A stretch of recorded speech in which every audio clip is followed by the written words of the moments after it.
The following is a presentation of the Eagles Sports Network. Hi and welcome to the Eagle Sports Network. I'm Caitlin Jodes, standing alongside head track and field coach David Needs. So first of all, as we kick off our little interview today, let's talk about last week. It was a pretty big week for you all. It looked to be from the stats. A lot of winners, a lot of personal records. Just talk to me about how you felt about that. Well, it felt really good about the result, certainly. As far as winning is always good. We would have liked some better times and situations, and that's not the coaching staff as much as it is the athlete themselves.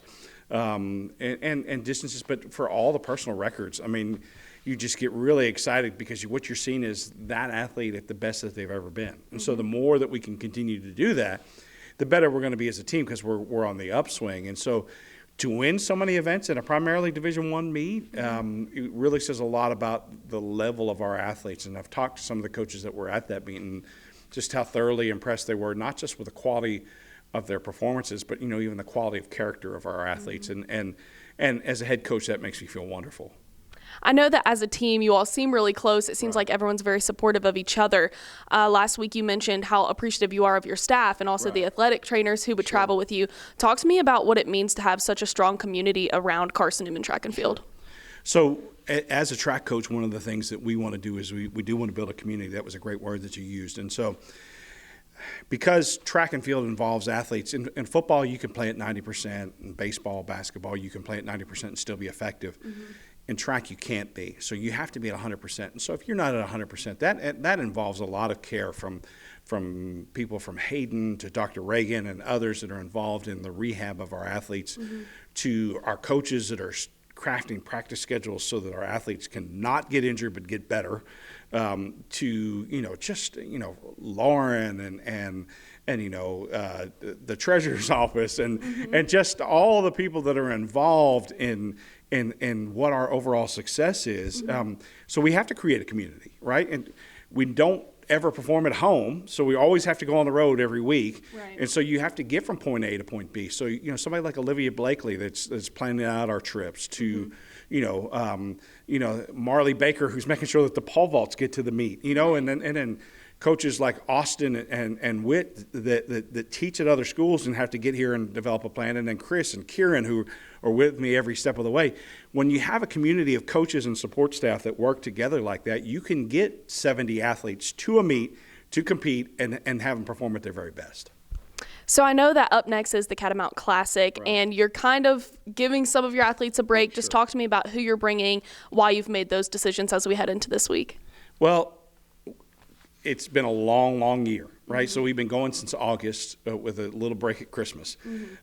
So it's been a long year. So some of our athletes are feeling the things that come with a long track season, like pulls and just strains and things like that. And so we've gone 2 weeks in a row. We feel like that we can take some this week, distance people, because next weekend is 4 days before our conference championship, because our conference championship starts the following Wednesday. So sprinters and jumpers can recover a little bit sooner and do things, but the distance people, there would be no chance to be ready. So we're taking distance this week. We're taking javelin this week. We're giving throwers the week off this week and next week just so that their bodies are okay. And then next week we're going to take jumpers and sprinters to a meet just to make sure that we're locked in, honed, and for some of the ones that have not been healthy, maybe an opportunity to compete before we get to the conference meet.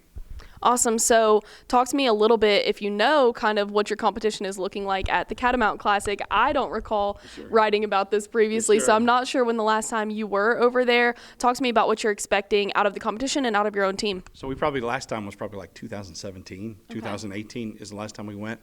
We usually don't go this week because this is usually the week before the conference, or Anderson has been the same week, and so we've usually opted to go to Anderson because that's where the conference championship was. We decided to go.